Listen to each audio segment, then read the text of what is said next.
Donc je suis marié, père de 4 enfants. La famille, c'est très important pour moi. Et ma deuxième famille, c'est la Fuma Mobilier, une belle entreprise de maintenant 155 salariés, ici à Anneyron, dans la Drôme.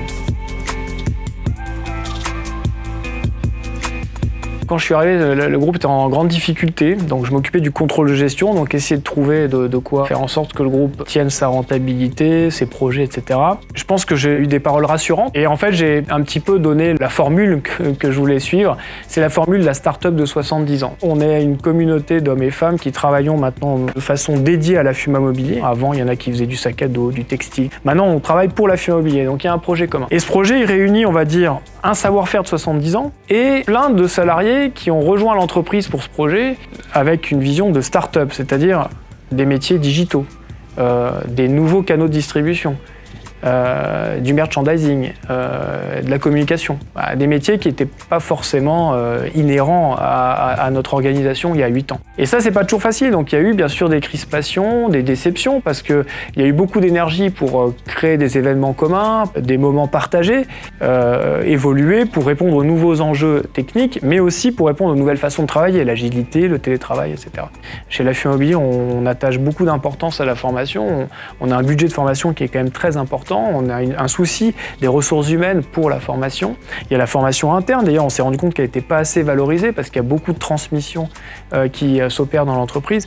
Les équipes ont perçu l'énergie qu'il y avait derrière le projet, ont été rassurées de voir qu'on comptait sur elles ici à Anneyron. Et aujourd'hui, on sort d'un séminaire commercial qui a été vraiment une belle réussite collective, surtout parce qu'on sent que les gens prennent plaisir à travailler ensemble et ça pour moi c'est la plus grande satisfaction. Cette notion de bien-être, elle est au cœur de l'entreprise. Depuis l'origine d'ailleurs, puisque dans les années 50, la Fuma Mobilier, le mot confort était associé à la marque. Voilà. Alors à l'époque, on sortait de la guerre, donc le confort était tout relatif. On avait de la chance de ne pas s'asseoir sur des chaises en métal très, très dures. Et on s'est rendu compte, et ça a été un moment fondateur de la marque, au moment du Covid, qu'on avait un rôle très important pour l'ensemble de nos consommateurs. Quand on a mis au service du personnel soignant des hôpitaux nos relax, dans les salles de repos des hôpitaux, pour un personnel soignant très sollicité, on s'est rendu compte que finalement on vendait autre chose que 10 minutes de sieste, on vendait du bien-être, parce qu'on s'est rendu compte que dans un contexte difficile, nos produits étaient des produits finalement de première nécessité. On a comme mission le bien-être de nos consommateurs, donc je dis toujours dans l'entreprise, c'est difficile d'imaginer de fabriquer un transat qui fait du bien si on n'est pas capable, nous, entre nous, de vivre ça. Donc la bienveillance doit être bien sûr une valeur importante dans l'entreprise. C'est d'autant plus important quand il y a une telle diversité de métiers. Chez nous, se comprendre, comprendre les différences, comprendre les projets des autres, c'est un point important. Donc quitte à travailler, autant travailler en se faisant du bien, collectivement, mais aussi individuellement. Alors on a prévu par exemple une salle de sieste qu'on appelle la siesteria qui permet à chacun de passer un moment de repos dans l'entreprise. C'est gagnant pour l'état d'esprit, pour la vie collective. C'est gagnant aussi parce que quand on est bien dans sa tête, on travaille bien. Donc évidemment, l'objectif ultime, c'est aussi d'être compétitif, d'être efficace. Enfin, tous ces mots-là ont du sens. Mais tout part, en fait, je crois, d'un projet dans lequel, effectivement, on se reconnaît et on se veut et on se fait du bien. Parce que bon, la bienveillance, ça se complète avec l'engagement. L'engagement, c'est qu'on fait du bien aux autres, mais nous, on se challenge, on se bat.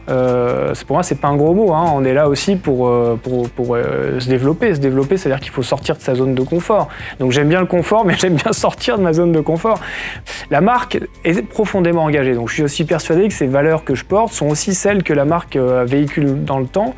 Parce que la Fuma, on le sait, c'est le sac à dos qu'il y avait sur les épaules des soldats à la guerre. C'est aussi les sacs qui étaient sur les épaules des alpinistes qui ont conquis des sommets incroyables. Donc la marque est très engagée. Donc pour moi, c'est aussi une valeur très importante. Et la troisième, qui est parfois difficile à expliquer dans un contexte managérial, c'est la notion de liberté. C'est d'abord l'esprit d'initiative, l'esprit d'innovation, celui qui a prévalu, par exemple, quand on a lancé du mobilier à partir du sac à dos. Il fallait quand même être un peu fou pour imaginer qu'à partir d'un sac à dos, on était capable de fabriquer du mobilier en utilisant les mêmes bases matières. Cette volonté de créer quelque chose de nouveau à partir de ce qui existe, ou créer plus de confort à partir de moins de matière, parce qu'il y a vraiment une vision d'éco-conception. Cette innovation, la Fuma Mobilier, cet esprit de R&D, je le trouve assez fabuleux. Il est vraiment profondément inscrit dans les gènes de l'entreprise et c'est vraiment une ligne directrice pour le développement de l'entreprise.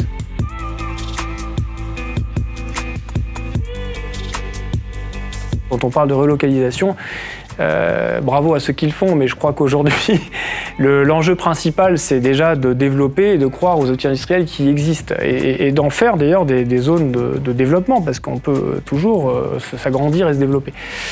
En tout cas, c'est très précieux et je ne comprends toujours pas pourquoi dans les années 80, 90 et 2000, certaines entreprises, d'ailleurs toutes, ont été tentées, je crois, à un moment donné, de partir ailleurs, de partir en Chine, de tout laisser en plan pour espérer peut-être avoir un peu plus de prix de revient en ayant une main-d'œuvre moins chère. Je crois que c'est beaucoup de mauvais calculs, je le dis vraiment, alors ça va peut-être choquer.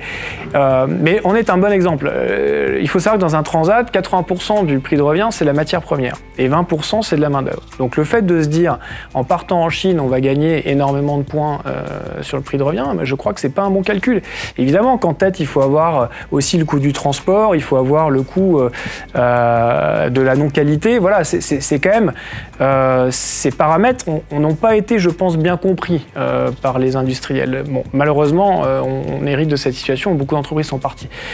Pour moi, c'est donc cette fatalité, je ne veux pas vivre avec ça. Donc l'objectif, c'est, à travers l'exemple de la firme immobilière, effectivement, je représente aussi, je crois, les souhaits d'une nouvelle génération qui veut que l'industrie se redéveloppe. Et c'est un combat politique, c'est un combat économique.